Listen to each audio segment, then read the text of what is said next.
Bismillahirrahmanirrahim. Assalamualaikum warahmatullahi wabarakatuh. Kami dari kelompok 10 ingin mempresentasikan makalah dengan judul Mekanisme Pasar dalam Islam. Saya Muhammad Nurihwan Dumili dengan NIM 22141116. Dengan saya Rima Fuzini Orang Datang NIM 22141119. Dengan saya Yurmila Faradila Uktungan dengan NIM 22141137. Baiklah, di sini saya akan mempresentasikan atau memaparkan hasil makalah kami yang berjudul Mekanisme Pasar dalam Perspektif Islam. Mekanisme pasar merupakan salah satu prinsip penting dalam ekonomi Islam. Pasar digunakan untuk mempertemukan penjual dan pembeli dengan adil dan seimbang. Islam juga menekankan pentingnya transaksi yang jujur dan tidak merugikan pihak lain. Dalam presentasi ini, kami akan membahas lebih lanjut tentang mekanisme pasar dalam perspektif Islam. Nah, selanjutnya, pasar dalam perspektif Islam. Dalam ekonomi Islam, pasar tidak hanya sebagai tempat jual beli, melainkan juga sebagai tempat untuk mencari rezeki yang halal. Oleh karena itu, transaksi di pasar harus dilakukan dengan prinsip-prinsip yang sesuai dengan ajaran Islam. Salah satunya prinsip yang penting adalah muamalah atau transaksi yang dilakukan dengan cara yang adil dan tidak merugikan pihak lain. Nah, selanjutnya prinsip syariah dalam mekanisme pasar.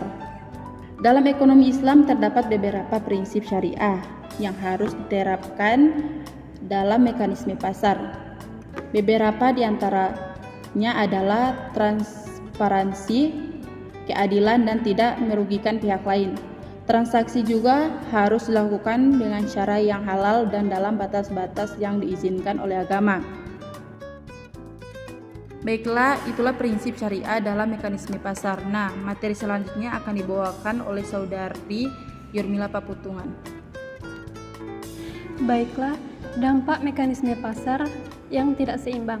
Jika mekanisme pasar tidak seimbang, maka dapat terjadi beberapa dampak negatif dalam ekonomi. Beberapa di antaranya adalah ketidakadilan, ketimpangan sosial, dan ketidakstabilan harga. Oleh karena itu, penting untuk memastikan bahwa mekanisme pasar berjalan dengan adil dan seimbang. Nah, selanjutnya, peran negara dalam mekanisme pasar. Meskipun mekanisme pasar harus berjalan secara bebas, namun negara memiliki peran penting dalam menjaga agar pasar berjalan dengan adil dan seimbang. Negara harus menjamin keadilan dan transparansi dalam transaksi pasar, serta melindungi konsumen dari praktik-praktik yang merugikan. Penting untuk dicatat bahwa peran negara dalam mekanisme pasar dapat bervariasi antara negara satu dengan negara lainnya, tergantung pada sistem politik, nilai-nilai sosial, dan preferensi kebijakan yang dianut oleh masing-masing negara. Nah, kesimpulannya, mekanisme pasar dalam perspektif Islam menekankan pentingnya transaksi yang adil dan seimbang. Prinsip-prinsip syariah harus diterapkan dalam setiap transaksi pasar, dan negara memiliki peran penting dalam menjaga agar mekanisme pasar berjalan dengan baik. Dengan menerapkan prinsip-prinsip ini, diharapkan dapat tercipta ekonomi yang lebih stabil dan adil.